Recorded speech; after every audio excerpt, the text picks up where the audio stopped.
Et Shalom, pour terminer cette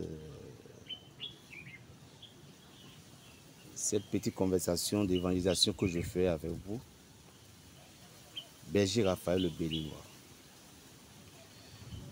Dans le livre des Actes des Apôtres 8, le verset 1 en allant, on a parlé de la persécution d'Étienne. On a tué Étienne. Et qui a tué Étienne? Qui était l'homme, le cerveau numéro 1, qui n'a pas lancé la pierre, mais à qui on a confié ces personnes dictateurs, à qui on a confié leurs habits pour pouvoir tuer Étienne. C'était Saul. Saul qui était plus tard Paul.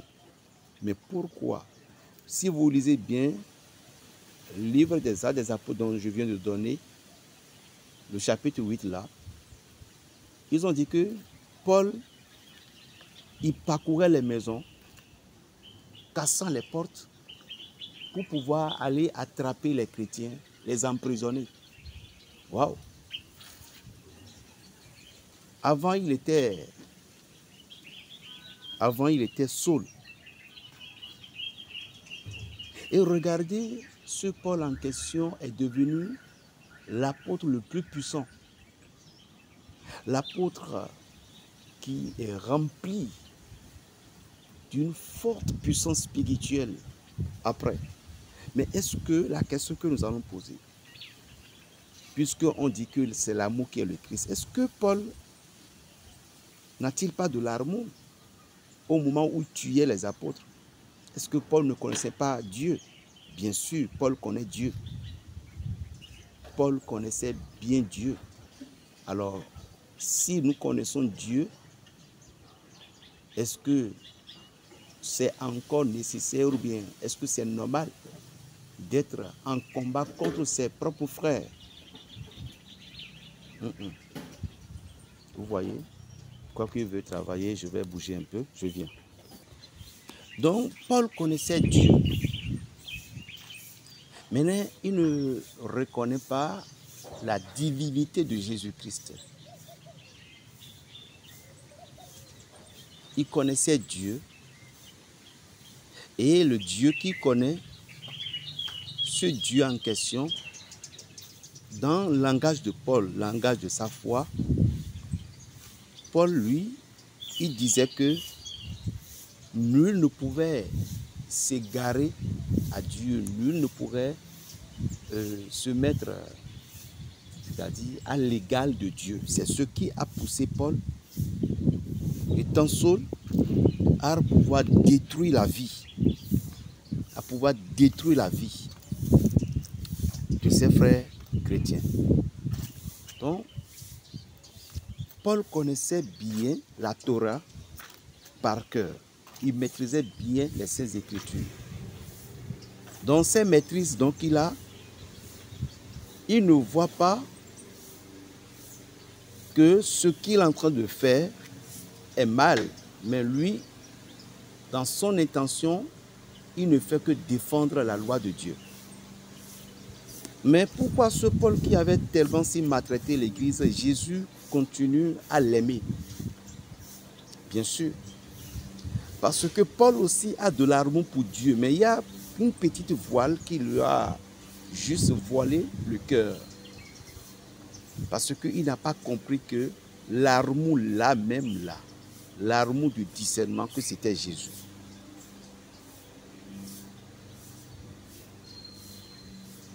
Et sur le chemin de Damas, Jésus l'a rencontré. Paul a changé de vie. Il a compris qu'il est en train de persécuter celui dont il défend même. Il persécute celui dont il prétend défendre. Il persécute le fils de cette personne-là. C'est ce qui arrive aujourd'hui, chers frères et sœurs, entre guillemets, dans l'église, que on se persécutait l'un et l'autre, soit disant que nous travaillons pour Dieu. Raison pour laquelle la Semaine Sainte nous donne beaucoup de conseils Si vous êtes un chrétien, et puis vous regardez votre frère, votre soeur avec les yeux de colère, vous ne pouvez jamais être chrétien.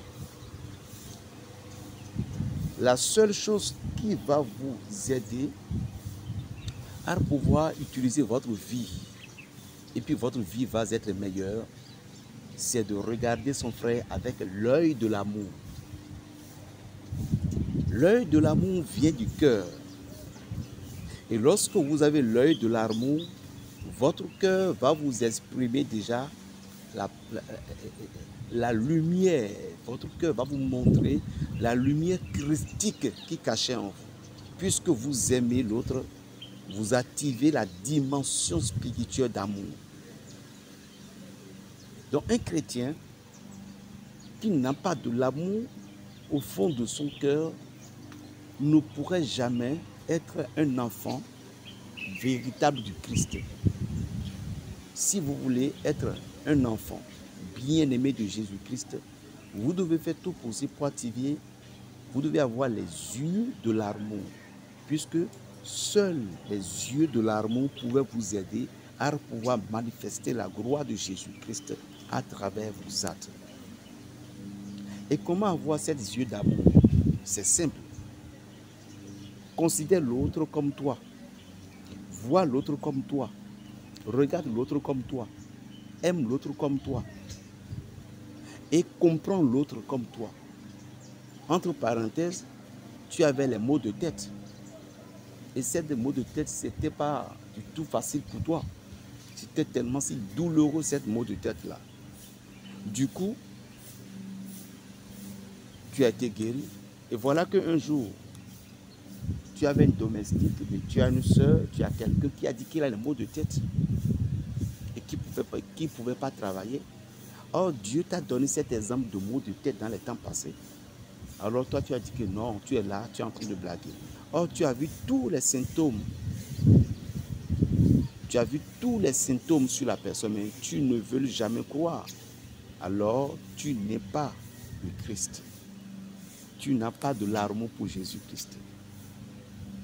Frère, Étienne a été tué.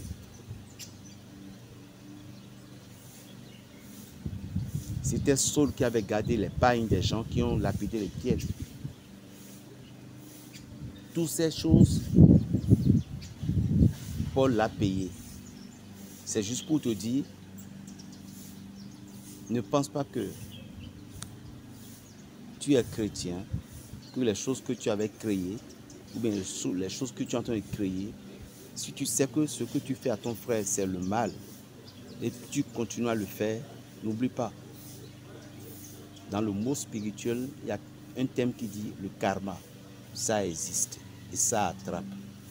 Lorsque ça va rattraper, ça ne serait pas du gâteau, ça ne serait pas de la joie. Fais tout possible pour que cette semaine sainte, ou bien fais tout possible dans ta vie, que chacune des semaines soit une semaine sainte pour toi et vivre ça harmonieusement. Je dis bien harmonieusement. Là, Dieu sera toujours avec toi. Appelle-moi Berger Raphaël le Béninois, le sorcier du Saint-Esprit. Abonne-toi si tu ne t'es pas abonné. Plus 229 01 le 95 26 41 46. Tout ce que tu feras à l'autre pouvait te revenir. Alors, fais très attention. Shalom.